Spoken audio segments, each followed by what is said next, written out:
नमस्कार. उपस्थित सर्व रसिक प्रेक्षकांचं मी आर्ट सर्कलच्या वतीने मनापासून स्वागत करते. 30-3 वाचन वसामधील अर्धा तास लेखकाचा खास यामध्ये आत्ताच राजीव तांबे लिखित मांजरू ही कथा रमानं वाचली आणि आता राजीव तांबे सर आपल्याला पुढच्या काही मिनिटात जॉईन होत आहेत.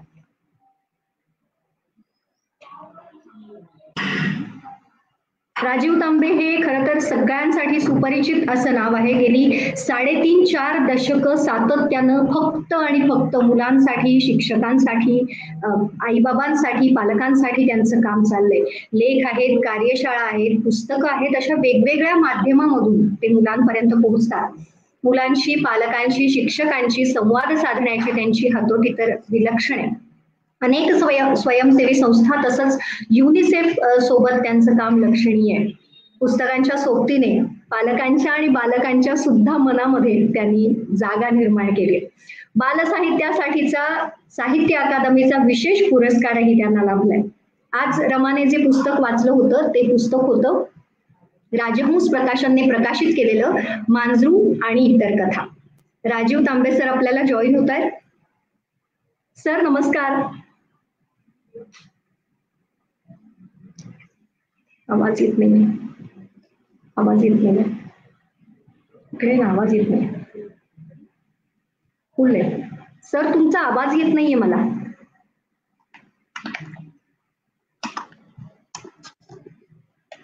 हॅलो, माझा आवाज तुम्हाला ऐकू येतोय सर? अच्छा, तुमचा आवाज मला येत नाहीये. एकच मिनिट फक्त.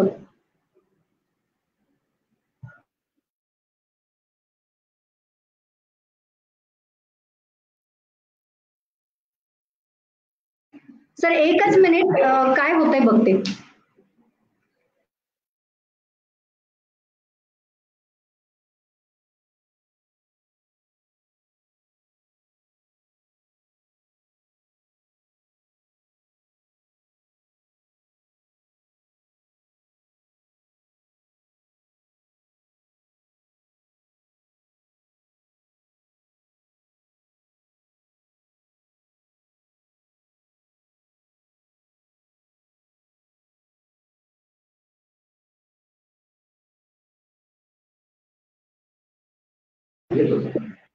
मला सरांचा येत नाहीये.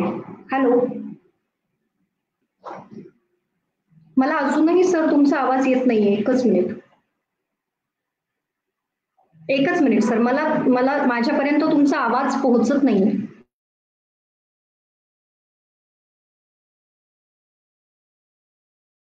सरांनी ते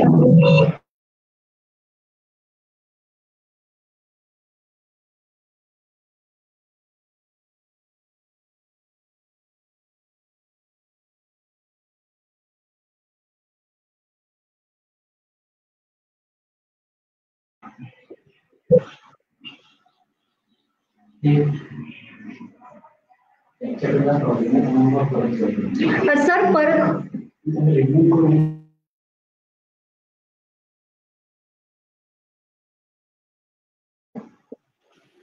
सर 1-2 मिनिटात मी पुन्हा जॉईन करून घेते तुम्हाला. 2 मिनिटात.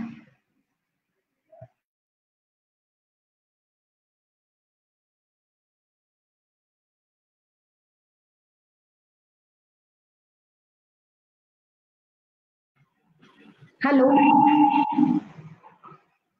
Hello sir.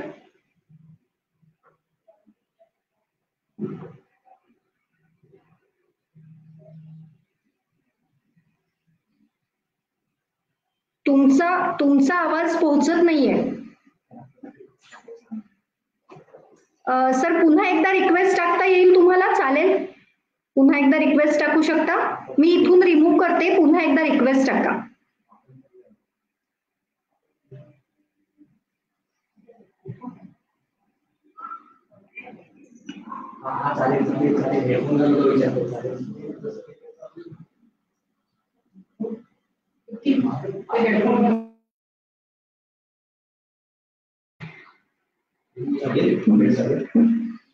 Rajiv Tambe sir पुढच्या 2 मिनिटात आपल्याला जॉईन होत आहेत. तत्पूर्वी आपण जे मगाशी बोलत होतो, रवाने आता वाचलेली कथा होती, राजहंस प्रकाशनने जे पुस्तक प्रकाशित केलंय मांजरू आणि इतर कथा, त्याची 5 पुस्तकांची सिरीज राजहंस प्रकाशनने प्रकाशित केली आहे आणि संपूर्ण सिरीज ही आई आणि बाळाच्या नात्यावरती आहे. आज रमाने जी कथा वाचली ती कथा मात्र मांजरू आणि मांजराची आई, पण त्याचं मानवी नातं मात्र मांजरू म्हणजे मुलगी आणि तिचे आजोबा असं आहे. सर जॉईन होत आहेत, बघूया. सर नमस्कार. मला वाटतं हेडफोन घातले तर कदाचित ऐकू येईल सर. एकदा प्रयत्न करून बघूया.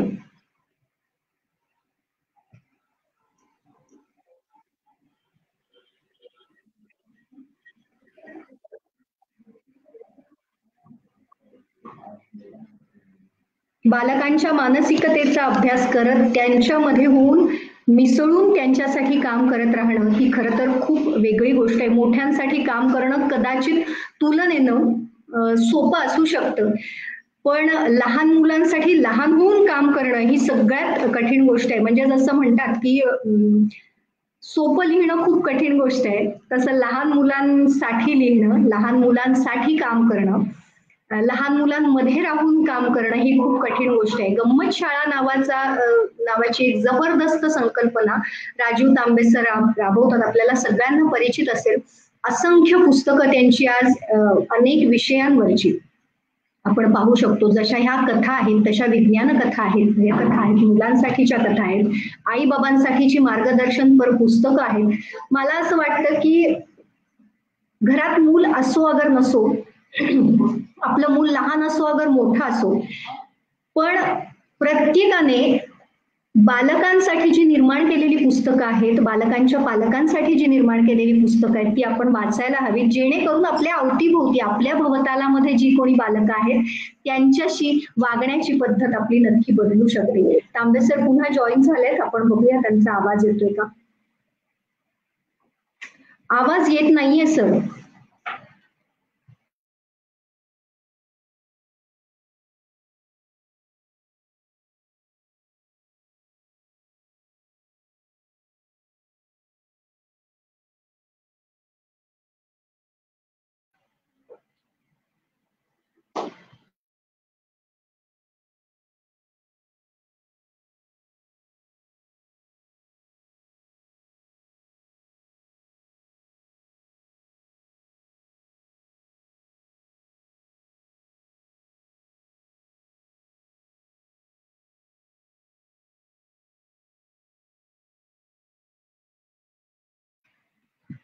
सर माझा आवाज मला वाटतं तुमच्यापर्यंत पोहोचतोय. तर एक रिक्वेस्ट फक्त करते, तुम्हाला शक्य असेल तर मोबाईलवरून ऑनलाईन येऊ शकता का. कदाचित आपल्याला डिव्हाइस मध्ये काहीतरी प्रॉब्लेम असू शकतो, कारण रसिकांचे जे बघतायत आपल्याला आता त्यांचे पण मेसेजेस येत आहेत की तुमचा आवाज येत नाहीये म्हणून. हा एकदा, हा येस आता आवाज आला. ओके सर, ओके येस आवाज आला. आता ऐकू येते एकदम परफेक्ट सर. याची पण कणकण नको. ओके सर नमस्कार. अर्धा तास लेखक मध्ये तुमचं मनापासून स्वागत करते मी. नेहमी आमच्या सोबत लेखकांशी गप्पा मारायला एक होस्ट आणि एक अभिवाचक असतो, तर आज तुमच्याशी गप्पा मारायला तुमच्या कथेची अभिवाचक पण आहे. वा वा. काका माझं वाचन तुम्हाला कसं वाटलं. मी अगदी थोडंसं ऐकलं, पण मला हे कळलं की ही गोष्ट मांजर वाचत नसून एक मुलगी वाचते, एवढं मला ओळखता आलं. खूपच छान. थँक्यू. Thank you sir. आता अभिवाचकाला इथून मोकळं करते सर. हो हरकत नाही.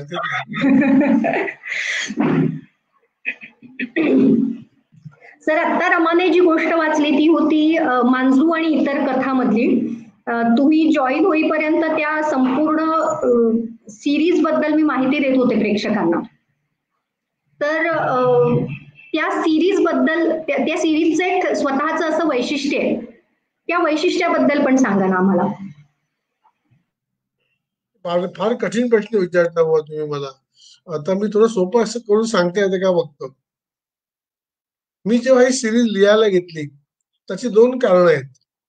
एक म्हणजे मी माझा चित्रकार मित्र आहे गिरीश सहस्रबुद्धे, त्याला असं विचारलं की तुला काढण्यासाठी सगळ्यात कठीण चित्र कुठलं, ती गोष्ट मला लिहायची. तर तो म्हणा की जगातल्या कुठल्याही चित्रकाराला सगळ्यात कठीण चित्र काढण्यासाठी आई आणि बाळ. कारण आईच्या डोळ्यामध्ये ममता, वात्सल्य आणि कारुण्य असतं आणि मुलाच्या डोळ्यामध्ये निरागसपणा आणि खट्याळपणा असतो. हे एकाच वेळी दाखवणं हे खूप कठीण काम आहे. आणि जगातला सुंदर पुतळा कुठला समजला जातो तर तो पिएता मायकेल अँजेलोचा. मेरीच्या मांडीवरती जीसस येशू ख्रिस्त झोपलाय, ते पुन्हा आई आणि बाळच आहे, पण तो खूप करुण प्रसंग आहे. मग तेव्हा माझ्या डोक्यात आलं की आपण आई आणि बाळवरती गोष्टी लिहायच्या. मग मी ह्या गोष्टी लिहायला सुरुवात केली. तर माझी एक मैत्रीण अरुंधती देवस्थळे म्हणून, ती दिल्लीला असते आणि तिथे जागतिक बाल साहित्याचा अभ्यास आहे. मला असं वाटलं की मी या लिहितोय, पण उद्या माझ्या आधी कोणी लिहिले असतील तर माझ्यावरती छापा पडू शकतो की त्याने तिकडनंच बघून लिहिल्या म्हणून. पण मी तिला म्हटलं की असं कोणी लिहिलंय का? मी तिला म्हटलं की डुकराच्या छोट्या पिल्लाला काय म्हणतात, घुबडाच्या पिल्लाला काय म्हणतात, मगरीच्या पिल्लाला काय म्हणतात, ते मला नाही माहिती. मी म्हटलं मला माहिती आहे, मगरीच्या पिल्लाला मगरू म्हणतात. आणि म्हटलं सांग बरं घुबडाच्या पिल्लाला काय? ते म्हटलं घुबडू. म्हटलं अगं बाबा तू हुशार आहेस म्हणजे. ह्या गोष्टी कोणी जगात लिहिल्यात का अशा, की घुबडाची आई आणि घुबडू काय बोलतात, किंवा मोराला वयात येताना काय प्रॉब्लेम असू शकतात मोरूला, तर नागूला दात येताना तो काय सांगेल आईला. तो ते भन्नाटच मला म्हणा, मी हे आजच ऐकते. मी म्हटलं मग मी हे लिहिणार आणि मग मी त्या गोष्टी लिहिल्या आणि धमाल. आता मी त्याचा पुढचा भाग लिहिलेत 10. त्याचा स्टोरी टेल कंपनीने तिचे ऑडिओ बुक काढलेत, स्टोरी टेलच्या ऍप वरती आहे. त्याचं नाव आहे पिल्लू कथा. म्हणजे आई आणि बाळ आहेत. तर त्याच्यामध्ये अशा गोष्टी आहेत की एका गावामध्ये एक दास आणि एक दासी राहत असतात आणि त्या 2 मुली असतात, डासुली आणि डुसुली. मग डासुली डुसुली आपापसात काय बोलतात, मग डासुलीची तब्येतच सुधारत नाही. मग एक दिवस डासुली म्हणते डुसुलीला की तो बघ एक चांगला गोरा गोरा माणूस माणूस चाललाय, चल ना आपण त्याचं रक्त पिऊया. तर ती म्हणते नाही ग, आज गुरुवार आहे, माझा उपवास आहे. म्हणते उपवास, तुझ्या अंगात काय माणसाचं रक्त भिनलंय की काय? म्हणते अगं नाही तसं नाही, म्हणजे काय गुरुवार शनिवारी माणसं उपवास करतात ना तर आधी सपक खातात, त्याच्यामुळे त्यांच्या रक्ताला अगदी शेणाची पण चव नसते. त्याच्यामुळे मग मी काय करते, शुक्रवारी आणि रविवारी आणि सॉरी गुरुवारी आणि शनिवारी ते भटके कुत्रे असतात ना, जे रस्त्यावरच्या चायनीज खाणारे, त्यांचं रक्त ट्राय करते. ते एकदम स्पायसी आणि जम्मी असतं. तेव्हा ती असं म्हणते की अगं वा, म्हणजे आपली चॅनल आहे ना डास 24 तास, याच्यावर तुझी मुलाखत व्हायला पाहिजे एकदा. अशी जाम धमाल त्याच्यामध्ये गोष्टी आहेत, त्या आता लिहिल्या आहेत पुढच्या. क्या बात आहे सर. तुम्ही जॉईन होण्यापूर्वी आता हेच सांगत होते मी की जसं सोपं लिहिणं खूप कठीण असतं, तसं मुलांसाठी लिहिणं ही खूप कठीण गोष्ट आहे. भावविश्वामध्ये त्यांच्या शिरून त्यांच्या डोक्यात काय चाललं असेल याचा अंदाज बांधून सगळं करायचं असतं. इतक्या वर्षांचा तुमचा हा बालसाहित्यातला अनुभव आहे. आता तुम्ही गोष्ट सांगत असताना आम्ही सुद्धा म्हणजे मी सुद्धा रंगून गेले, कारण मला सुद्धा गोष्ट ऐकायला खूप आवडते. आतापर्यंतच्या तुमच्या ह्या सगळ्या प्रवासामध्ये गोष्ट सांगणे याचं महत्व तुम्ही जरा सांगा ना आम्हाला. म्हणजे कुणीही स्टेजवरून सांगणे किंवा झोपत असताना आईने किंवा आजीने आपल्या बाळाला आपल्या घरातल्या मुलाला सांगणे, याचं महत्व काय आहे सांगा. म्हणजे खरं तर तू हा प्रश्न उत्स्फूर्तपणे विचारलास, पण मला आता असं वाटतं की मी तुला सांगितलं आणि तू विचारला असं झालं की काय. कारण गोष्ट कशी सांगावी असं माझं नवीन पुस्तक आता नोव्हेंबर मध्ये येत आहे. असं पण हे मराठीतलं पहिलंच पुस्तक आहे, त्याच्यामध्ये मी डेमो दिले की प्रत्येक गोष्टीमध्ये जंक्शन पॉइंट कसे असावेत. म्हणजे उदाहरणार्थ आपल्या घरामध्ये आजोबा आणि आजी असतील, तर गोष्ट सांगताना आजोबांनी सांगितलं की आजोबा, मला तू म्हणतोस ना आजोबा, पण हे नात्यातलं नाव आहे बरं का, माझं खरं नाव गजानन आहे. आणि लहानपणी माहिती की मला गजू म्हणायचे. तर तो नातवाला धक्काच बसतो की आपले आजोबा लहान होते आणि ते गजू होते, डोळ्यासमोर येऊच शकत नाही. आणि त्यातून त्याला हे कळते की नात्यातलं नाव वेगळं असतं, खरं नाव वेगळं असतं आणि लाडाचं नाव वेगळं असतं. पुन्हा गोष्टीला सुरुवात. तर त्याच्यात तो मुलगा माथेरानला जातो. आता माथेरान बघितलं नसेल तर गोष्टीशी कनेक्ट नाही होत आहेत. मग मी गोष्टी जंक्शन पॉइंट दिलेत की तिकडनं कुठे, म्हणजे एकाच गोष्टीतून मुलाला इतिहास, भूगोल, गणित, भाषा अशा वेगवेगळ्या गोष्टी शिकवता येतील का? आणि गोष्ट सुरूच राहील. जंक्शन पॉइंट पासून ती लांब जाईल, पुन्हा मूळ स्टेशनला येईल, पुन्हा गोष्ट पुढे जाईल. ती गोष्ट इज अ टूल, एक साधन आहे मुलाला अधिक समृद्ध करण्याचं. आणि गोष्ट सांगताना परकाया आणि परवस्तू प्रवेश केला पाहिजे. म्हणजे तो मुलगा की नाही घोड्यावर बसला, असं म्हणताना मुलाला म्हटलं पाहिजे आता माझ्या मांडीवर बस, मी घोडा आहे बरं का, तर माझ्या मांडीला खाजव बरं जरा. मुलाला बरं वाटते का रे, एवढा हे आजोबा होते आता घोडा झाला. मग मुलगा आपल्या मांडीला खाजवतो. मग मी म्हणतो अरे हळू, नख लागतायत. घोड्याला राग येईल ना. घोड्याला नख न लागता बोटाने खाजवायचं असतं बरं का, नखाने नाही. तो हो सॉरी सॉरी, म्हणजे तो तुला गोष्टीचा फील येतो. पुन्हा आम्ही आजोबा होतो, पुन्हा गोष्टी सांगतो, पुन्हा घोडा निघून जातो, पुन्हा अमुक होतं, पुन्हा रोल चेंज होतात. म्हणजे त्यातून जी मजा आहे की सिंह आणि उंदीर खेळताना मी नेहमी उंदीर व्हायचं काय सिंह व्हायचं. मग माझं नातू म्हणतो की तू सिंह हो, म्हणजे उंदीर होऊन मला तुला खूप त्रास देता येईल. आणि तू मला पकडायचं नाही कारण तू मोठा आहेस आणि मी लहान आहे. तू फक्त मला ओरडायचंस की मला असं करू नकोस, कारण सिंह चांगलाच असतो. म्हणजे मुलं आपल्या सोयीने गोष्टी बदल करतात, पण ऍक्च्युअली हेच अपेक्षित आहे. म्हणजे गोष्ट हा खेळ आहे रंगत जाणारा ऍक्च्युअली. आणि तुम्ही किती इन्व्हॉल्व्ह होता त्या गोष्टीत आणि तुमचं किती प्रेम आहे तुमच्या समोरच्यावरती, यातूनच ती गोष्ट पुढे वाढत जाते. खरंय, खरंय सर. आता तुम्ही म्हणालात तसं मी उत्स्फूर्तपणे प्रश्न विचारतेय, कारण म्हणजे मला तुमच्या बोलण्यामधून मला ज्या स्वतःला शंका आहेत त्याही बाहेर येत आहेत. कदाचित माझ्यासारख्याच अनेक आयांना शंका असू शकतील. आता सध्या गोष्टींसाठी वेगवेगळ्या काय म्हणायचं युट्यूबवरती व्हिडिओज उपलब्ध आहेत मुलांना बघायला. जेव्हा आम्ही लहान होतो आणि आम्हाला आमची आई एक गोष्ट सांगायची तेव्हा आम्ही व्हिज्युअलाइज करायचो. तुम्ही आता म्हणालात तोच धागा पकडून जाते, तेव्हा आम्ही गोष्ट व्हिज्युअलाइज करायचो की भोपळ्यात म्हातारी कशी बसली असेल आणि ती पुढे कशी गेली असेल. तर हे आता चित्र नजरेसमोर येत आहे मुलांच्या आणि आपण रेडीमेड व्हिज्युअल मुलांना देतोय असं मला वाटतं कधीतरी.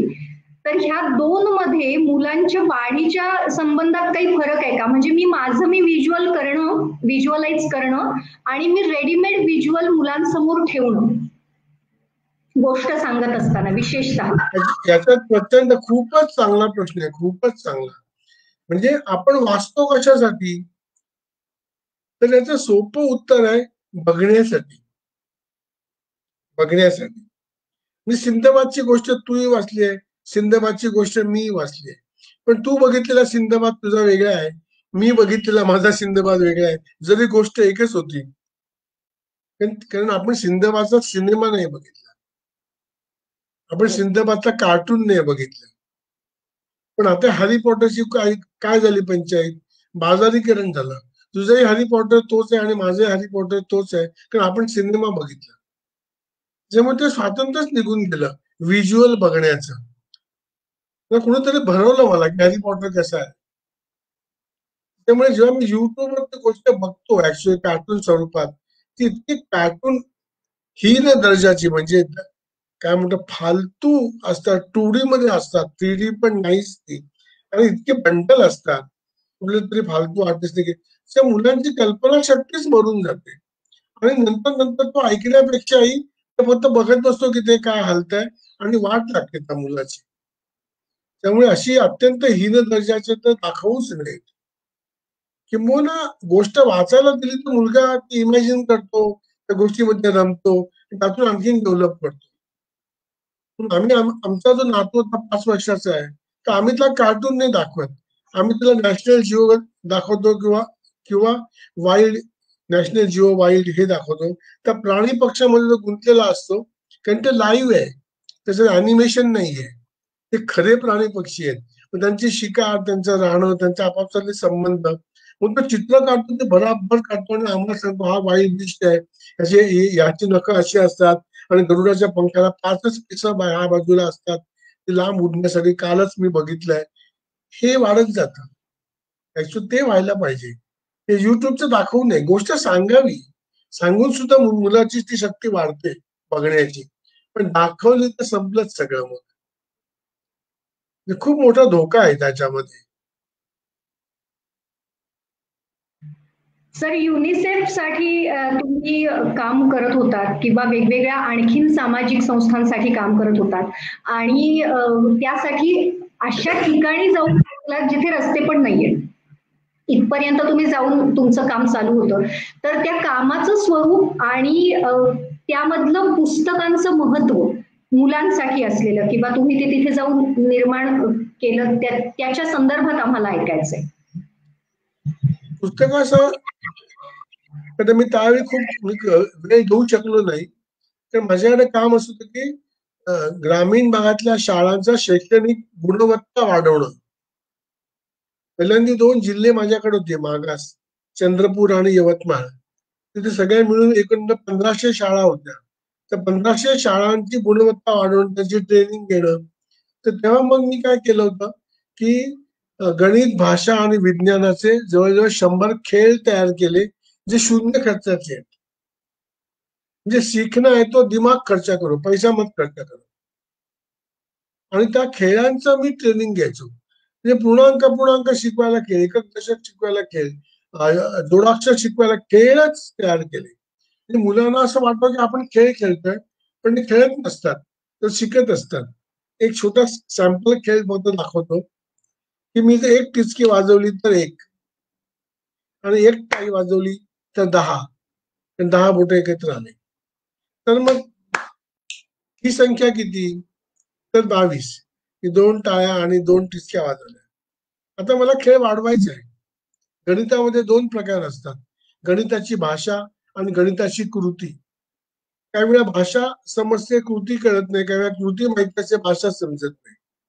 म्हणजे माझ्या लहानपणीची घाणेरडी गणित होती की आईचं वय मुलाच्या दुप्पट आहे आणि वडिलांचं वय काहीतरी दीडपट आहे, आणि आईच्या वयातून वडिलांचं वय वजा करतो, त्यांच्या नंदेचं वय मिळतं, तर भाऊजेचं वय किती, ते काही घाणेरडी गणित होती. तर मला माहित होतं की ह्याच्यात कोणतरी एक क्ष आहे, तो क्ष कोणतेच कळायचं नाही.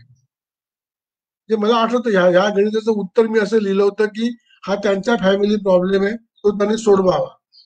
तर शिक्षकांनी मला बेमुदत मारलं होतं. मला असं वाटलं की आपण कशाला चोमडेपणा करावा ना, ते बघतील त्यांचे आई वडील काय आहेत ते, दीडपटने दुप्पट, माझा काय संबंध आहे याच्याशी. म्हणजे सहमत अख्खं गणित शिक्षण माझ्या पाठीवरती सोडवलं होतं. तर मला असं वाटलं की माझ्या शाळेतल्या मुलांना असं होऊ नये. पण मी ह्या खेळामध्ये आणखी ऍडिशन केली की ही जी संख्या आहे तिच्यात मी 5 मिळवलेच आहेत. त्या माझ्या मनातली संख्या किती. आता जो मुलगा म्हणे 27, त्याला गणित कळलं नाही, मग मला आकृती काढून दाखवावी लागेल की मिळवलेच आहेत म्हणून ते वजा करायचे आहेत, तर ते उत्तर 17 असं आहे. म्हणजे डायग्नोसिस सिस्टीमसाठी मुलाला काय येत नाही हे शोधण्यासाठी पण हा खेळ वापरता येईल. आणि थोडा पुढच्या वर्गासाठी मी असं डोक्यावरती मारलं तर 100 म्हणजे 1 शतक. तर मग ही संख्या किती, तर 101. कमी दशक दिलाच नाही. मग 374 संख्या कशी सांगता येईल, तर 1 2 3 7 टाळ्या 4. म्हणजे फेस व्हॅल्यू आणि प्लेस व्हॅल्यू शिकवायला पण हा खेळ खेळता येईल. म्हणजे रोज शेवटची 10 मिनिटं खेळ खेळता येईल का, जेव्हा मुलं कंटाळलेली आहेत. म्हणजे खेळ खेळा, टाळ्या वाजवा, डोक्यावरती मारा, शिटी वाजवा, पण गणित करा. ते मुलांना असं वाटतं की अरे जाम धमाल चालू आहे. धमाल नाही, गणित चालू आहे. म्हणजे शेवटची 10 मिनिटं रोज गणिताचे, भाषेचे, विज्ञानाचे म्हणजे जे गंमत शाळा पुस्तकामध्ये जे विज्ञानाचे प्रयोग आहेत ते मी तिकडे तयार केले. 100 प्रयोग तयार केले की दर सोमवारी वर्गामध्ये एक जादू. जादू म्हणले की आमचा ड्रॉपआउट कमी झाला. तर सोमवारी मुलं शाळेमध्ये यायची नाहीत आणि सगळ्या मुलांना मिळून करता येईल म्हणजे शून्य खर्चाचे प्रयोग. एक कागद घेतला तर आपल्याला किमान 4 ते 5 प्रयोग करता आले पाहिजे. एक लिंबू घेतला तर 5 प्रयोग करता आले पाहिजे. असे प्रयोग त्या गंमत शाळेमध्ये दिलेत पुस्तकामध्ये, पण ते गोष्टीमध्ये बांधले. तर नुसते प्रयोग दिले तर पुन्हा असं वाटतं की आपल्याला आमच्या मागे काम लावलं, हे कुठे करत बसा आणि आम्हाला कुठे परवडणार आहे प्रयोग करायला. तर हा गोष्ट आहे का, हा मग ठीक आहे तू म्हणतेस तसं, आणि मग त्या गोष्टीमध्ये पण प्रयोग आहे तो करून पण बघा, हा तेही सोपं आहे. आणि मग त्याच्या मागचं विज्ञान दिलेलं आहे. त्यातून मग ते पुस्तकाची आयडिया तयार झाली, गंमत शाळा पुस्तकाची, की हे मुलांपर्यंत पोहोचलं पाहिजे अशा तऱ्हेने. तर विज्ञानाची भीती आहे. अनेक पालकांना असं वाटतं की विज्ञान पाठ्यपुस्तकात आहे, घरात नाहीये. तुमच्या स्वयंपाकघरामध्ये विज्ञान आहे का, तर ते म्हणतात नाही असं काही नाही, आम्ही अजून तरी काही घेतलं नाहीये, बघू आता काय जेव्हा जमेल तेव्हा. म्हणजे आपल्या घरात विज्ञान आहे हे माहितीच नाही. तर मी फोडणीला जिरं घालते आणि जिरं घालताना अगोदर हातावरती भरडते, ह्याच्या मागे विज्ञान आहे. चाल नाही करत तो जिऱ्याचा तडका आणि वास येणारच नाही. तेल तापलं की नाही बघायला आपण मोहरी घालतो, तिखट नाही घालत, जळून जाईल. याच्या मागचं विज्ञान काय आहे. तर मला असं वाटलं की विज्ञानाची भीती जावी जी मला लहानपणी प्रचंड होती, आणि गणिताची भीती जावी, गणितातली मजा कळावी. तुम्ही अशी कल्पना करा की कधीतरी महाराष्ट्रामध्ये असं वाक्य उच्चारलं गेलंय का, अरे वा उद्या गणिताची परीक्षा वाटतं, मजा आहे बुवा एका मुलाची, असं कधी ऐकलंय? इम्पॉसिबल. हे अमराठी वाक्य आहे. उद्या गणित म्हणजे खलास, तुझ्या नशिबाने आता तू मर तिकडे, आमचा काही संबंध नाही, ताट बस आणि गणित कर, आणि शक्यतो मला कुठला प्रश्न विचारू नकोस कारण तो मला येतच नाहीये. हे खरं तर मुलांना आधीच कळलेलं असतं आपल्या आई वडिलांचं गणित किती आहे ते. पण गणिताविषयी एक प्रचंड भीती आपल्याला आहे, आणि ती खानदानी आहे. म्हणजे माझ्या वडिलांना होती, त्यांच्या वडिलांना होती, ते आपण पुढे आपल्या परंपरेने ती देणगी आपण आपल्या मुलांना देतो. समजा मुलाने जर प्रश्न विचारला वडिलांना की 376 भागिले 34.2 किती होतात, तर कुठले वडील ते म्हणत नाही, अरे वा चांगला प्रश्न विचारलास, आपण शोधूया बरं का.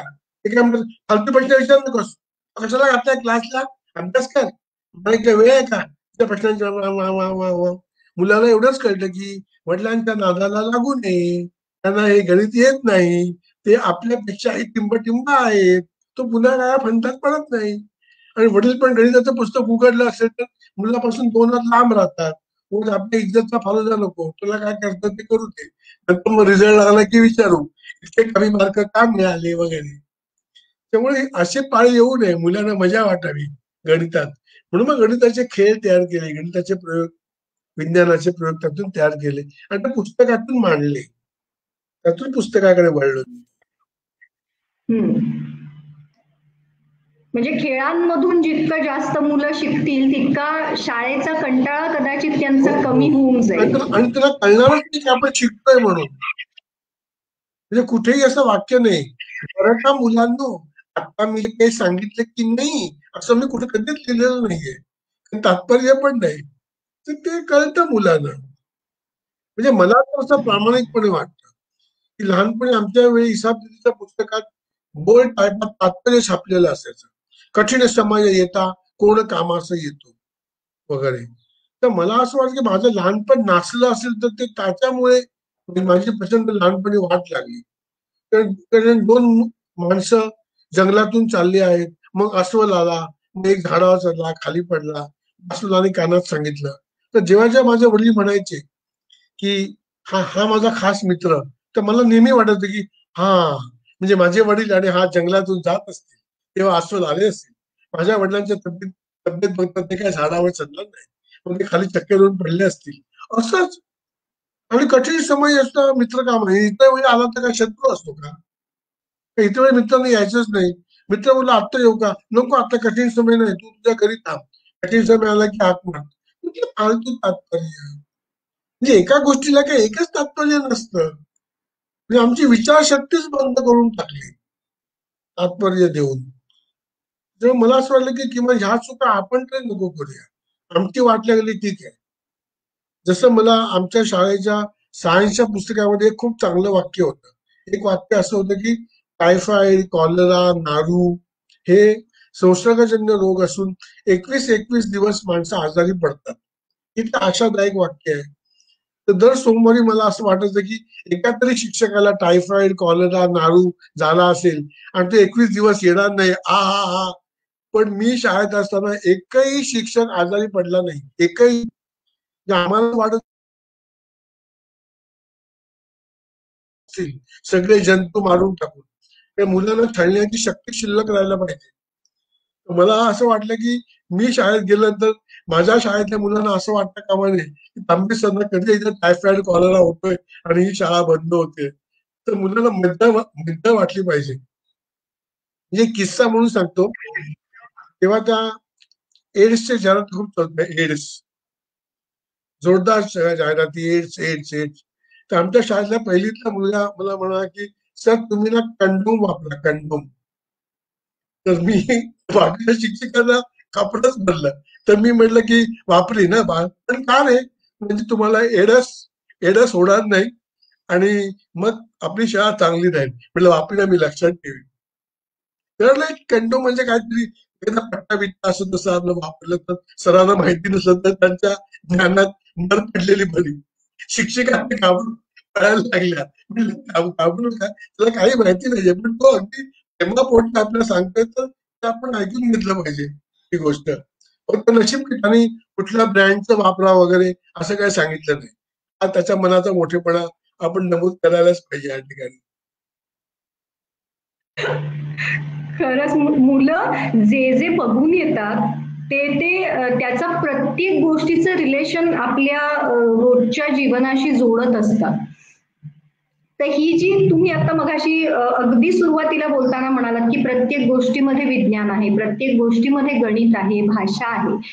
तर मुलं शिकत असताना हे बिंदू त्यांचे ते कसे जोडत असतील? म्हणजे आता तुम्ही हे एक उदाहरण दिलं, पण तुम्हाला अशी आणखीन काही नजरेसमोर काही आहेत का उदाहरणं की सांगितलंय एक आणि त्यातनं मुलांनी निष्कर्ष काहीतरी वेगळाच काढलाय किंवा तुमच्या नजरेसमोर एक होतं सांगत असताना आणि कदाचित काहीतरी वेगळंच तुम्हाला मुलांकडून आणखीन भन्नाट ऐकायला मिळालं, असं काही आता लगेच किस्सा आठवतोय?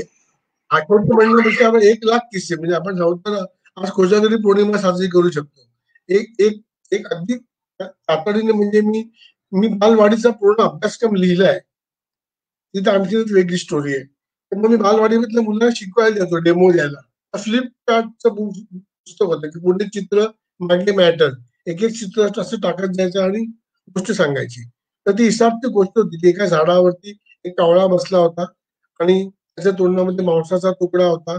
खालून कोल्हा आला आणि तो म्हणाला की तू किती चांगलं गातोस, आणि तो उघडली आणि तो गेला. ती गोष्ट सांगतोय मी. मुलं बसलीत आणि त्यांच्या समोर मी चवड्यावरती बसलो होतो त्यांच्या लेवलला यायला. आणि मी ते चित्र दाखवलं आणि म्हटलं की बघा, एका झाडावरती एक कावळा बसला होता. तर समोरची मुलगी पुचकन असली. म्हणजे काय झालं? काहीतरीच काय, कावळा काय बसला नव्हता, काय कावळा उभा होता. कावळ्याला बसता येत नाही. मी म्हटलं का? तुम्ही बघा ना, तुम्ही आता बसल्यात तर तुमचे पाय दुमडले की नाही? कावळ्याचे पाय सरळच आहेत ना. जेव्हा कावळ्याचे पाय दुमडतील तेव्हा तो बसेल ना. मी तिच्या पायाला हात लावून नमस्कार केला, धन्यवाद, साक्षात्कार झालेला आहे. त्यापासून मी गोष्टीमध्ये एका झाडावर एक कोकिळा उभी होती आणि ती गात होती. बसले पक्षाला बसताच येत नाही. म्हणजे ते आपल्या अंडावरती पण बसू शकत नाही. ते उभं राहून ऍडजस्ट करतात आणि म्हणून ती अंडी त्याच मापाची असतात. जास्ती झाली तर ती गरमच होणार नाही. म्हणजे उभा राहिलेलं म्हणजे किती त्याच्या मतामध्ये लक्षात यायला लागलं की अंड्याचा साईज ठरला कसा, तर त्याच्या पायाच्या साईजवर बसताच येत नाही ना हो. हा साक्षात्कार माहितीच नव्हतं मला. म्हणजे मुलं जी काय शिक्षण मागतील ना एकदम. नुसतं मी बालवाडीत तपासायला गेलो तर त्या बालवाडीतल्या टिंब बाईनी मुलांना जमिनीवरती फुल काढून दिलं होतं, खडूने. आणि त्या बांगड्यांचे तुकडे दिले होते, ते त्या फुलावरती ठेवायचे सगळ्यांनी. म्हणजे कुणी आपलं डोकं वापरायचं नाही. त्या मूर्ख शिक्षिकेचं सगळ्यांनी ऐकायचं असं ठरलेलं होतं. पण एका मुलाने काय केलं होतं की त्याचा न ठेवता काही विचित्रच आकार केला होता. तर ती शिक्षिका घाबरली की मी तपासायला आलो आणि ह्यानी असं केलं. त्या इथं ओरडायला लागली, हा महामूर्ख आहे, याला मी म्हटलं ओढू नका प्लीज, हा सगळ्या शाळा मुलगा आहे, तर एक शांत बसा, आता मला हँडल करू दे. मी त्या मुलाला म्हटलं की काय आहे. तो म्हणाला हा खेकडा आहे, खेकडा, आणि आम्हाला खेकडे जाम आवडतात, ते खाडीतनं आणतात ना, तर माझी आई खेकडा, तुम्ही खेकडा खाता का. म्हटलं मी खात नाही, पण हा मला आवडलाय. तो म्हणा ह्या पुढच्या 2 लाल बांगड्या आहेत ना, ह्या त्याच्या नांग्या आहेत. सर नांगी असते ना चोकून खायची असते, तुम्ही आमच्या घरी आहात तर मी शिकवीन. म्हटलं धन्यवाद, मी खातच नाही, पण तू कशी चोखतोस बघायला मात्र मी येऊ शकतो तुझ्या घरी. दिस इज क्रिएटिव्हिटी ना. ती तर म्हणते ह्याच्यावरती हे फुलावरती बांगड्या ठेवा, याला काय अक्कल लागते. म्हणजे काही वेळा शिक्षिकाच मुलांपेक्षा मूर्ख असल्यामुळे ते मुलांची क्रिएटिव्हिटी लहानपणीच फोडून टाकतात. ते लहान वयामध्येच त्याला चांगली शिक्षिका मिळणं हे सुद्धा खूप महत्वाचं असतं. आणखी एक किस्सा म्हणून सांगतो. मी माझ्या मित्राच्या घरी गेलो होतो. त्याचे वडील सैन्यातून रिटायर झालेले, म्हणजे असे एकदम तगडे बिगडे असे. त्यांचा नातू 3 वर्षाचा होता. तो त्यांच्या असं अंगावरती चढला आणि म्हणाला की आजोबा आजोबा मी तुमच्या कानाखाली आवाज काढू. माझी तर आवाज टाईट झाली. आता याने आवाज काढला त्यांच्या कानाखाली, तर त्यांची तब्येत अशी आहे की ते पाकिस्तानच्या कानाखाली आवाज काढू शकतात. तर ते समजा आता हो म्हणणार का नाही म्हणणार, काहीतरी तिकडे तमाशा. समजा तो मुलगा त्याच्यानंतर माझ्याकडे आला आणि म्हणाला काका मी तुमच्या काढू का, तर आपल्याला एक कानफडत खावी लागेल, त्यापेक्षा आपण निघावं असं मी हळूहळू निघायची तयारी करायला लागलो की ते पुढे काय व्हायचंय ते होऊ दे, पण आपण जीव वाचवूया. तर आजोबा म्हणाले काढ. आता माझी उत्सुकता फारच वाढली की अरे वा, ते इंटरेस्टिंग दिसतंय. तर कानाच्या खाली असा हात केला आणि म्हणाला काढला की नाही कानाच्या खाली आवाज. तर आजोबांनी सांगितलं असं कोणाच्या कानामध्ये आवाज नाही काढायचा, कान फुटतात. पण आम्हाला कानाखाली आवाजचा अर्थ एकच माहितीये, खळखळताय. म्हणजे ऍक्च्युली आपण चालू असतो आणि मुलं निरागस असतात, त्याच्यामुळे थोडा गोंधळ होतो. आपल्याला असं वाटतं की ती पण आपल्यासारखीच आहेत, टिंब टिंब. तशी नाही हो, मुलं चांगली आहेत. प्रॉब्लेम तुमच्यामध्ये झालेला आहे ऍक्च्युली. वाढत्या वयाबरोबर मला वाटतं ही क्रिएटिव्हिटी आणि आउट ऑफ द बॉक्स जाऊन विचार करायची क्षमता कदाचित कमी होत असावी, असं असू शकतं. नाही, तरी तुम्हाला चांगले शिक्षक भेटतात का, तुमच्या क्रिएटिव्हिटीला वाव देणारं शिक्षण मिळतं का, का ते चाकोरीमध्ये पिळायला लागतात, मग मुलगा कंटाळतो. म्हणजे चांगला शिक्षक, चांगला गुरु भेटणं, चांगलं घर भेटणं, की घरच्यांना किंमत नाही का काहीतरी वेगळं करतोय. म्हणजे मुख्य म्हणजे ना क्रिएटिव्हिटीसाठी सगळ्यात आवश्यक गोष्ट काय आहे, तर चुका करण्याची संधी देणं. जर चुका करण्याची संधी दिली तर चुकातून शिकण्याची हिंमत मिळते.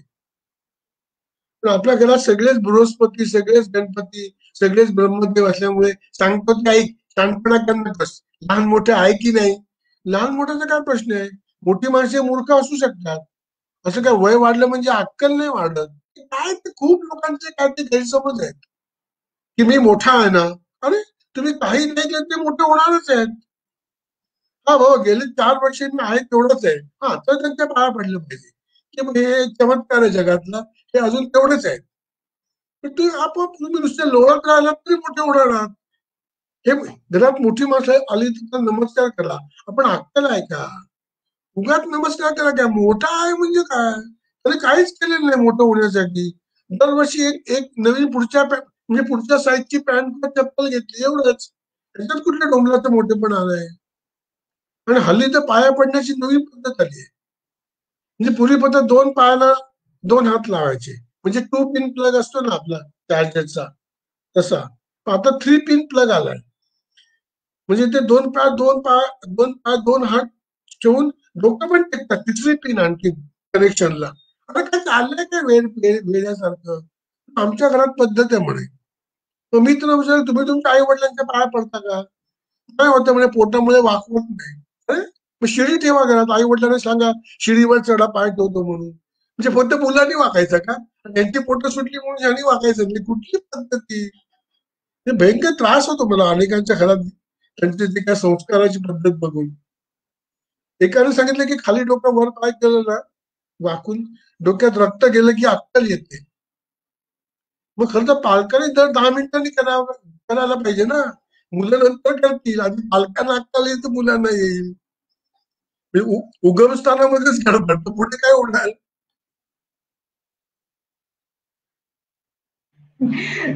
मगाशी मी माझा माईक म्यूट केलाय हे इतकं बरं आहे, कारण अन्यथा तुमच्या बोलण्याच्या जोडीने समांतर लोकांना माझा फक्त हसण्याचा आवाज जाईल आणि कदाचित ते शब्द असे मिक्स होऊन जातील त्या हसण्यामध्ये.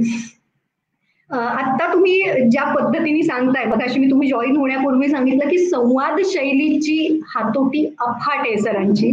तर आता जे लोक बघतायत त्यांच्या कमेंट्स येतच आहेत की हसत खेळत प्रबोधन चाललंय, म्हणजे हसायला पण येतंय पण दुसऱ्याच क्षणी लक्षात येते नाही आपल्याच एक बसली आहे. चिमटे पण बसतायत. आपल्याला चिमटा काढलाय. तर ही संवाद शैली तुमच्या पुस्तकांमध्ये पण दिसते. आता विशेषतः जे खूप परिचित पुस्तक आहे 2 खिडक्या आणि तर ते संवाद आहेत ते आई मुलांचे, आई मुलगा बाबांचे, अशा पद्धतीचे संवाद आहेत. त्याही पुस्तकाबद्दल आवर्जून सांगा, कारण मला बऱ्याचदा असं वाटतं, वैयक्तिक मला म्हणजे मगाशी मी जसं सांगितलं की मला जे वाटतं ते बऱ्याच जणांना वाटत असेल म्हणून मी प्रश्न विचारते की त्यातली पहिली खिडकी ही समाजामध्ये जास्ती वर्चस्व असलेली वाटत राहते सारखी, आणि दुसरी खिडकी जी आहे ती त्याचं प्रमाण खूप कमी आहे, खूपच कमी आहे. तर त्या पुस्तकाबद्दल आणि त्यातल्या त्या दोन्ही नजरिया जे आहेत त्या नजरियाबद्दल पण आम्हाला सांगा. ऍक्च्युली हा मी कॉलम लिहायचो लोकमत मध्ये, त्यामुळे अनेक मेल यायच्या. याची संकल्पना अशी आहे की जनरली घरात काय घडतं ते पहिल्या खिडकीत, तोच प्रसंग तीच माणसं घेऊन दुसरी खिडकी कसा घडायला पाहिजे अशी ती संकल्पना आहे. तर मला जे भरपूर मेल यायचे ते विशेषतः त्रस्त पालकांचे असायचे, ते त्रस्त आईचे असायचे आणि त्या असं म्हणायच्या, तुमचं पट्ट हो सर पट्ट, पण आम्ही फक्त पहिल्या खिडकीतून 1.25 किंवा 1.5 खिडकीतच जाऊ शकतो, 2 शक्य नाही हो. मग आमचा ताबा सुटतोच नंतर. कित्येक बायका लढत सांगायच्या की नाही हो तुम्ही म्हणता शिक्षा करू नका, पण नाही हो सहनच होत नाही. जे एका बाईने तर सांगितलं की मी प्रेमाने मारते म्हणून. ही किती विरोधाभास बघा.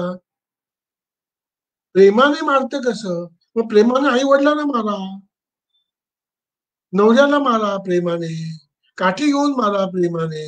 प्रेम उतू चाललं असेल नवऱ्यावर तर चांगली जाड काठी घ्या, तेल लावा, ते दे बाबा इकडे दे धपाधप का प्रेमाने. मी तुला म्हटलं की प्रेमाने मारायला पूर्ण परवानगी आहे, फक्त मोठ्यांपासून सुरुवात करा, लहानांपासून नको. खूप दिवसाने वडील भेटले, एक पटकन थोडीच मारायची प्रेमाने. बघू ना मग काय होतं ते.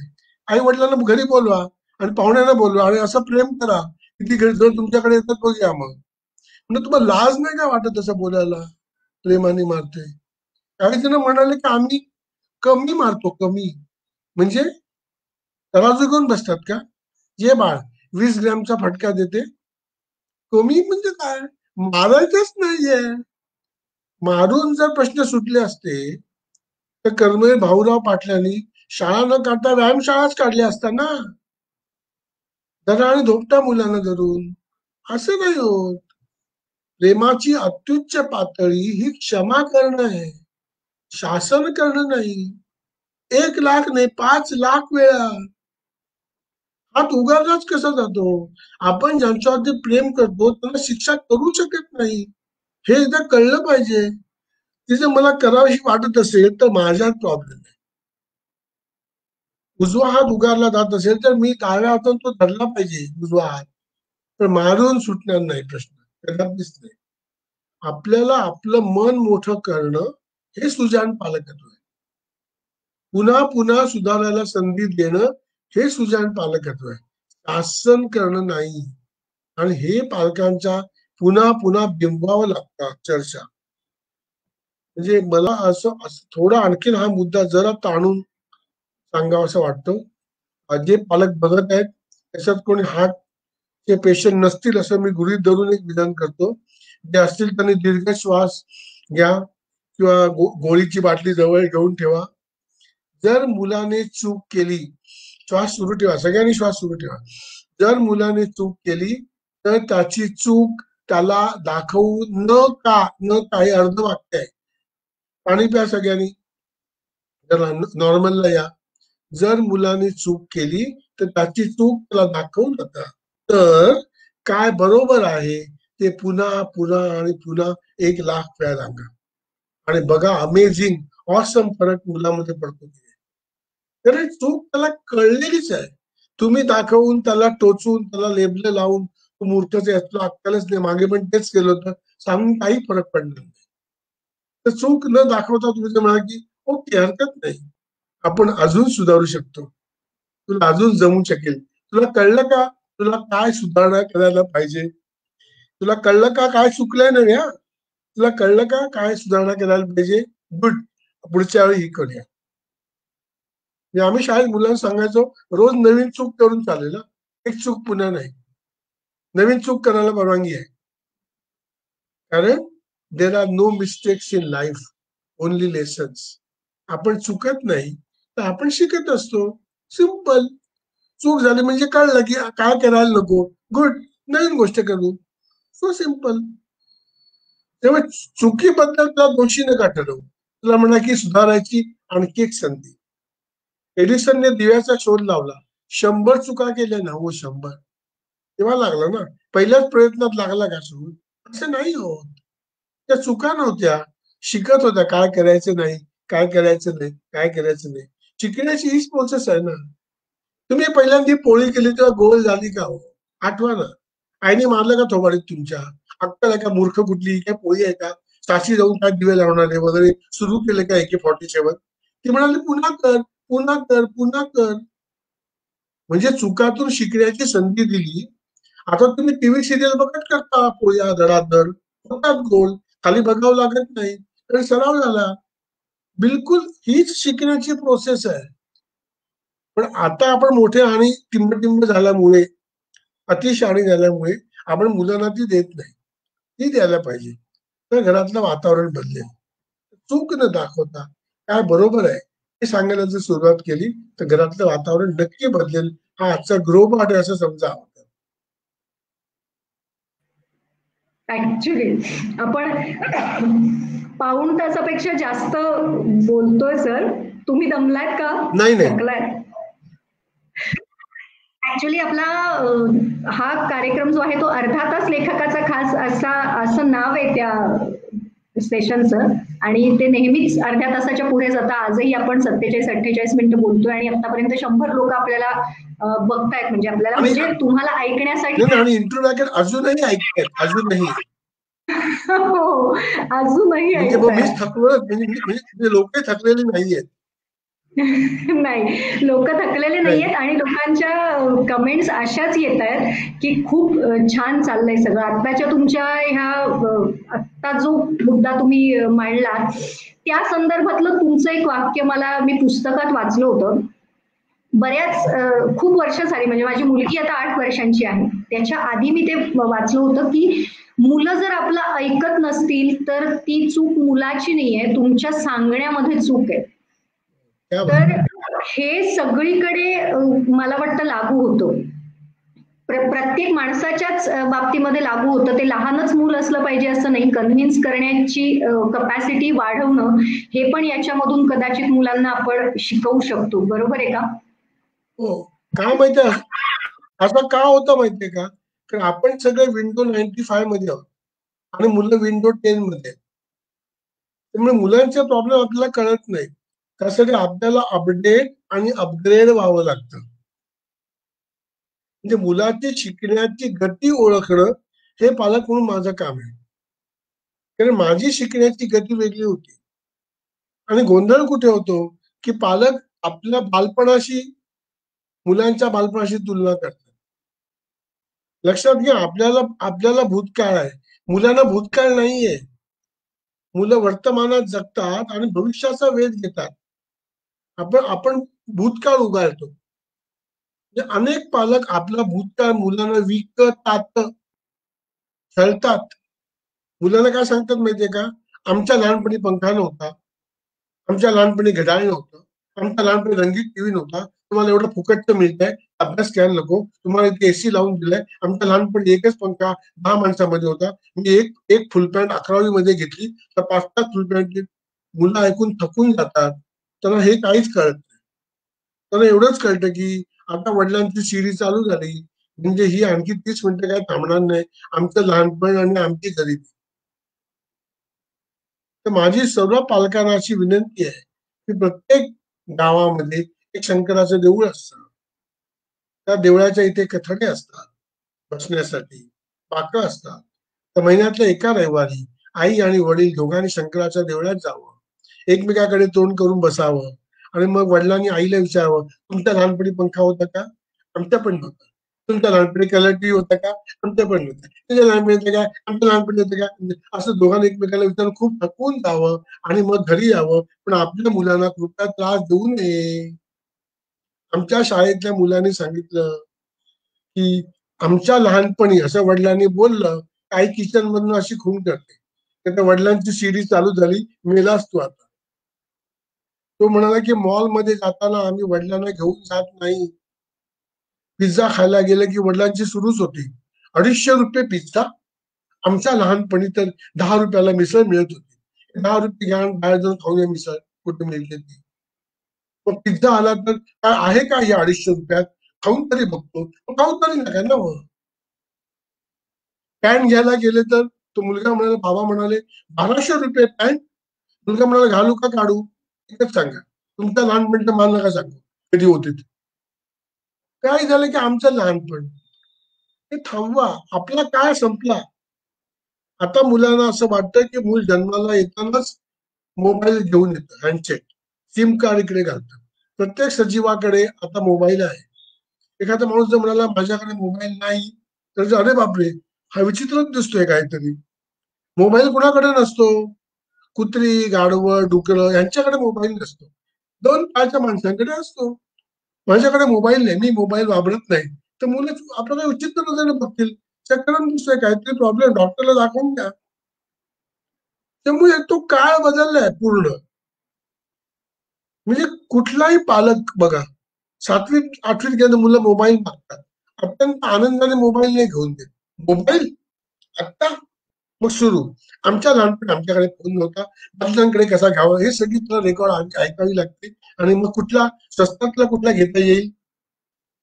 त्या बघा कशी राजकुमारांची आईश चालू आहे, 7वी मध्ये मोबाईल पाहिजे तुला, द्या ना, चांगलं बोला ना, आता देणारच साधनं, चांगलं बोलून द्या ना, काय प्रॉब्लेम काय. पण त्या सगळ्यांना पायल्सचा भयंकर त्रास असल्यामुळे जेवढं घाणेरडं बोलता येत तेवढं बोलून नंतर मग तो देतात.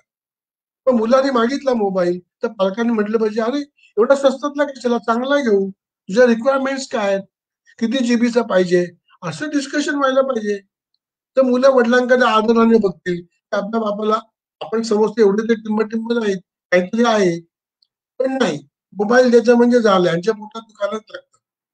7वीत 8वीत मोबाईल, काय बदलला ना हो. बोलू की चांगलं, आपलंच मुलं आहे, आपल्याच पैशाने घेऊन देणार आहे, कशाला डोक्याला त्रास करून घ्यायचा. तर मला असं वाटतं की तुम्ही जितकं चाइल्ड फ्रेंडली व्हाल, जितका मूल केंद्रीय विचार कराल, तितकं घरातलं वातावरण अधिक निकोप व्हायला सुरुवात होईल. ह्याच्याच बरोबर विरुद्ध सर आणखीन एक सिच्युएशन दिसते की मागितल्यानंतर वस्तू हजर होणे, म्हणजे ही अगदीच टोकाची भूमिका आहे पालकांची. तर याच्यामधला समन्वय साधणं हे कसं शक्य करू शकतो आम्ही आई बाबा फारच छान. म्हणून? पहिली गोष्ट म्हणजे मागितल्यावरती लगेच न देणं. मुलाला नाही हा शब्द ऐकण्याची सवय पाहिजे आणि का नाही हे आपण समजावून सांगितलं पाहिजे. म्हणजे मला आठवतं की माझ्या मुलीने माझ्याकडे काहीतरी 6वी 7वी घड्याळ मागितलं होतं. म्हटलं अतिशय चांगलं केलं, शाळेमध्ये घंटा वाजते ना पिरियड संपल्यानंतर, तर माझ्याकडे एकच घड्याळ आहे. जेव्हा मी दुसरं घड्याळ घेईन ना तेव्हा पहिलं तुला घेईन आणि मग मला घेईन. कारण कारण मला गाडी पकडायची असते, मला वेळ बघायची असते, मला स्टेशनवर त्याला उशीर होईल का हे बघायचं असतं. तुला तो काही प्रॉब्लेम नाहीच आहे. जेव्हा मला खरंच जाणवलं की त्या घड्याळाची अत्यंतिक गरज आहे तेव्हा आपण घेऊ. गरज काय, कशासाठी पाहिजे, मग ते मुलांना पटतं, मुलं ऐकतात. पण पहिल्यांदा नाही हे शब्द ऐकण्याची सवय झाली पाहिजे. म्हणजे पुन्हा मुद्दा तोच येतो की मुलाने आपल्याला ऐकायला हवं असेल तर आपली सांगण्याची पद्धत बदलणं गरजेचं आहे. हा तुमचा मुद्दा पुन्हा इथे कंटिन्यू होतोच. एक पल्लवी देशपांडे यांचा प्रश्न आहे, न मारता कुठेही अवास्तव बंधनं न लादता देखील मुलं मनस्वीपणे वागतात, अशा वेळी काय करावं? लहानपणी शहाणपणाने वागणारी मुलं नंतर मनस्वीपणे वागतात असं का होते? हा चांगला प्रश्न आहे. मुलांना विश्वासात घ्यायला आपण कमी पडतो. पल्लवी तर एक सोपी आयडिया सांगतो. आपण ना काय आवडत नाही मुलाचं ते सांगतो. मुलाला जवळ घ्या, त्याच्या खांद्यावरती हात ठेवा, मोठा असेल तर शाबासकी द्या आणि त्याला एक वाक्य सांगा जे ऐकायला त्याचे कान उत्सुक आहेत. तर सांगा की तू कसाही असलास ना तरी तू मला आवडतोस, माझं प्रेम आहे तुझ्यावरती आणि माझा पूर्ण विश्वास आहे की तू मला फसवणार नाहीच फसवणार. तुलाही माहितीये की तुझं काय चुकतंय. आजपासून आपण दोघे मिळून प्रयत्न करूया की तू आणखी चांगलं कसं वागता येईल आणि दोघे मिळून हे पण ठरवूया, माझं काय चुकत असेल ना तर तू मला सांगायचं, तुझं काय चुकत असेल तर मी सांगेन. आपण दोघे एकमेकाला सांगूया की अधिक चांगलं कसं वागता येईल. आजपासून आपण दोघं जण मित्र आहोत. फरक पडतो ना हो. म्हणजे कित्येक वर्षात अनेक मुलांनी हा डायलॉगच कधी ऐकलेला नाही की माझं तुझ्यावरती प्रेम आहे. म्हणजे मुलांचं कौतुक करणं, आपल्या भीती काय वाटते, शेफारला तर, डोक्यावर बसला तर नकोच. आणि दुसरा भूतकाळ, माझं कोणी केलं का कौतुक, केलं का, आहे का कोणाला माझी किंमत, तर चाललं ना सगळं व्यवस्थित. आणि आम्ही कशाला घ्यायला पाहिजे, मरते घरामध्ये आहे का किंमत, 2 घास मिळतात गिळायला सगळ्यांना, बोललाय का कोण कधी, झाले चांगली भाजी असं आलाय का कोणाच्या तोंडातून, तर 47 सुरुवात. पण याच्यात मुलाचा काय प्रॉब्लेम नाही. तर मी तुम्हाला नवीन फॉर्म्युला देतो. मुलाचं कौतुक करू नका, मुलाच्या कामाचं कौतुक करा. तू चांगला असं नका म्हणू, तू चांगला शर्ट इन करतोस, तू व्यवस्थित बेडशीट घालतोस, तू भाजी चांगली निवडतोस, तू दप्तर छान निवडतोस, तू नेहमी वेळ पाळतोस, तुझं काय चांगलं काम आहे हे मी सांगायला सुरुवात केली की त्याचं काय चांगलं काम नाही ते त्याला कळतं. आणि त्याला हेही कळतं की आपल्या चांगल्या कामाची पुढच्या माणसाला कदर आहे. तो आपलं ते काम सुधारण्याचा प्रयत्न करतो आणि म्हणतो, आई आज मी हे काम केलं बघ, कसं आहे, शाबास, गुड, मस्त, शाबास की. उद्या मी तुझ्या आवडीचं काहीतरी करी ना, मला खूप आनंद झाला, तू माझं ऐकलंस, काय छान कपाट आवरलेस तू, म्हणा ना काय प्रॉब्लेम आहे, काय पसारा पडलाय, वाट लावून टाकले कशाला, मी तुला मदत करतो ना कपाट आवरायला, नुसतं म्हणा तर. करायला घ्या 2 घड्या, तो करेल बाकीच्या. वा छान केलंस, सुंदर कपाट आवरलंस, जर मला पण मदत करशील का कपाट आवरायला, करणार ना हो. त्या घरात काय ए गँग आणि डी गँग नाहीये. तर आपण वागतो तसे, आपण बोट दाखवून बोलतो, बोट, तू हे करत नाही, तू ते करत नाही. आजपासून आपण ही बोट बंद करू, आपण हे करूया, आपण ते करूया. घरातलं वातावरण बदलतं. तू कशाला, आपण घरात सगळेजण राहतो.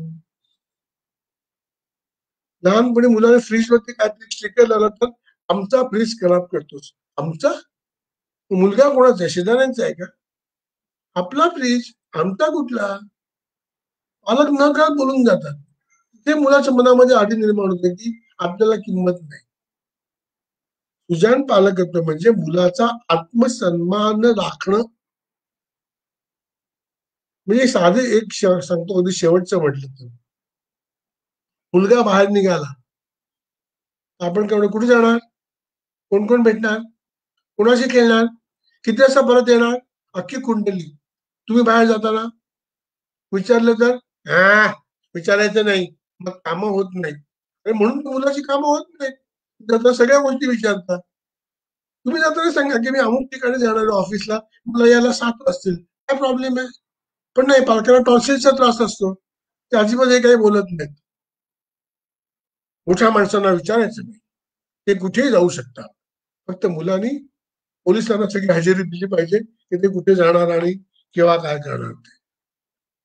आपण बदले, दोघांना एकच नियम असेल, मग घरातलं वातावरण अधिक निकोप होईल. सर 1 तास आपण बोलतोय आणि शब्दशः पालकत्वाचं 1 तासाचं हे शिबिर आहे आमच्यासाठी. आणि जर अशी 8-10 दिवसांची शिबिरं असतील आणि त्याच्यामध्ये तुम्ही एक मुद्दा दर दिवशी घेत असाल तर आज ते सगळे मुद्दे तुम्ही एका तासामध्ये आमच्यासाठी मांडण्याचा प्रयत्न केलाय. शेवटच्या प्रश्नाकडे येते आणि आपण आज मुलाखतीसाठी आज थांबूया. ह्या संपूर्ण तुमच्या प्रवासामध्ये तुम्ही वेगवेगळ्या माध्यमांमधून मुलांपर्यंत, शिक्षकांपर्यंत, मुलांच्या आई वडिलांपर्यंत पोहोचत राहिलात. तर यातलं पुस्तकाचं योगदान जे आहे, तुम्ही स्वतः लिहिलेल्या पुस्तकांचं किंवा आई बाबा तुमच्याकडे येताना, तुमच्या समोर येताना त्यांचे काहीतरी आधी वाचलेल्या कॉन्सेप्ट घेऊन येत असतील, असंही होत असेल. या सगळ्या तुमच्या प्रवासात पुस्तकांचं योगदान तुमच्यासाठी किती आणि तुम्ही ते मुलांच्या आयुष्यामध्ये वाढावं याच्यासाठी आई बाबांना तुम्ही काय टिप्स द्याल? कारण आज वेगवेगळे म्हणजे पुस्तकं सुद्धा वेगवेगळ्या माध्यमामध्ये आली आहेत. आता किंडल वाचतात मुलं किंवा पेपर सुद्धा आपण स्मार्टफोनवरती बघतो आणि वाचतो.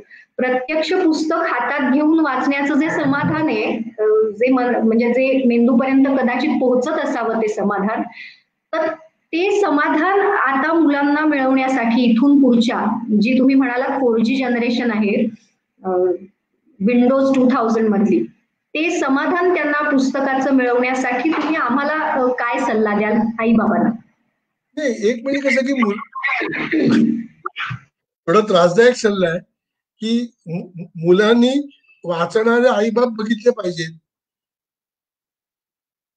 मुलं जर आई या कोपऱ्यात आणि बाबा त्या कोपऱ्यात व्हॉट्सअप घेऊन एकटे हसत बसले असतील तर मुलांनी तरी काय वाचावं ना. आणि जरी आई वडील म्हणाले की अरे पुस्तक वाच, बाळ आमटी काकांनी सांगितलंय, तर मुलं काय ऐकणार नाही.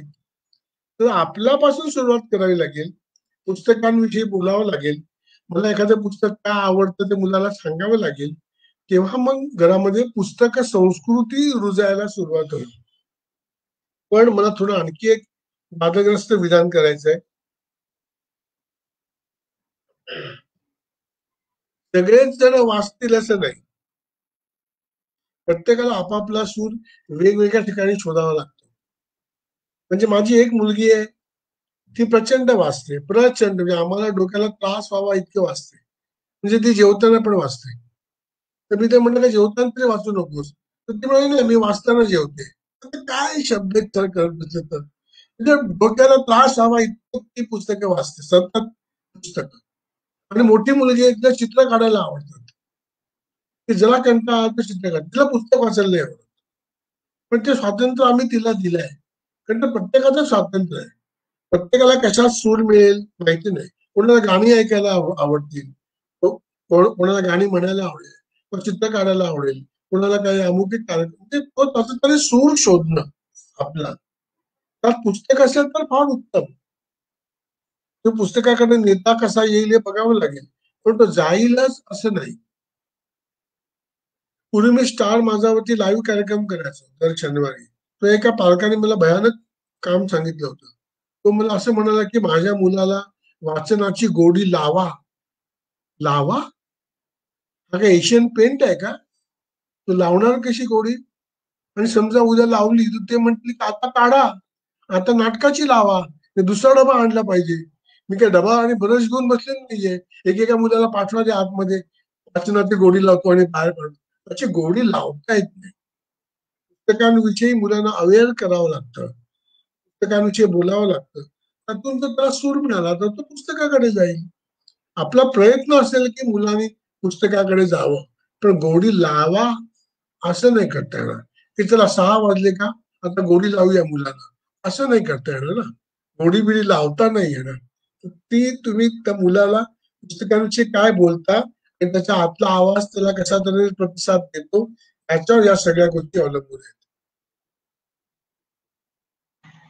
म्हणजे मुलाचा हा आतला आवाज आपल्याला ऐकू येण्यासाठी आईबाबांनी तेवढा वेळ त्याच्या द्यायला सोबत पाहिजे. घालवला, तर तो त्याचा आतला आवाज आपल्याला ऐकू येऊ शकेल. म्हणजे तुम्ही जे मगाशी म्हणालात की आपलं मूल आपल्याला समजणं, जे आतून उमगणं, हो. ते तेव्हा कदाचित शक्य होऊ शकेल. आज सरांनी खूप सारे गृहपाठ आपल्याला दिलेले आहेत. आता 94 लोक बघतायत सर. वा. आपली प्रेक्षक संख्या जराही कमी झालेली नाही. त्याचं सगळं श्रेय राजीव तांबे यांच्या वक्तृत्वाला आहे. कारण हसत खेळत प्रबोधन असा मगाशी एक मेसेज आलाच, मार्गदर्शन हसत खेळत चालू आहे. सर खूप आभार, मनापासून मी आपले आभार मानते आर्ट सर्कलच्या वतीने. अर्धा तास लेखकाचा खास आपण 1 तास 5 मिनिटं झाली तरी आपला चालू आहे. आणि मगाशी तुम्ही म्हणालात तसं आपली आज कोजागिरी पौर्णिमा साजरी होऊ शकते, इतकं तुमच्याकडे सांगण्यासारखं आहे. तर मला वाटतं तुम्ही 2006-07च्या आसपास रत्नागिरीमध्ये आला होतात. मला वाटतं सचिन सारोळकर आणि त्या हो, सचिनकडे आलो होतो. तर बऱ्याच वर्षामध्ये रत्नागिरीत येणं झालं नाहीये. तर पॅन्डेमिकचा हा टाइम स्पॅन संपल्यानंतर जेव्हा कार्यक्रम सुरू होतील तेव्हाच्या कार्यक्रमाचं मी आत्ताच तुम्हाला निमंत्रण देते आर्ट सर्कलच्या वतीने. जरूर रत्नागिरीमध्ये या. आपण याहून जसा 1 तास आता घेतला तसा आणखीन काही वेळ जास्ती आपल्याला मिळू शकेल. आणि तुम्हाला समोरासमोर ऐकणं सुद्धा आमच्यासाठी एक खूप वेगळी अनुभूती आहे. तर आणि आपण एखाद्या वेळी एखादा विषय घेऊन, विशिष्ट वयोगट घेऊन पुन्हा एखादा लाईव्ह कार्यक्रम करूया 1 महिन्याभराने वगैरे. हो, जरूर सर. म्हणजे फक्त बालवाडीचे पालक किंवा फक्त 5वी ते 7वीचे पालक वगैरे असं एखादं विशिष्ट वयोगट घेऊ, म्हणजे मग अधिक खोलात जाऊन आपल्याला बोलता येऊ शकेल. हो हो हो, खरंय सर. कारण आता फारच लहानपासून टीनेजर पर्यंतचा आपण विषय हाताळावा लागला. नक्की सर, ही सूचना म्हणून तुमची मी पुढे पाठवीनच ग्रुपकडे. आणि आपण जरूर भेटू. आणि मी तुम्हाला पुन्हा एकदा निमंत्रण देते रत्नागिरीला येण्याचं. आणि खूप आभार मानते सगळ्या रसिक प्रेक्षकांतर्फे आणि आर्ट सर्कलच्या वतीने. Thank you so much sir.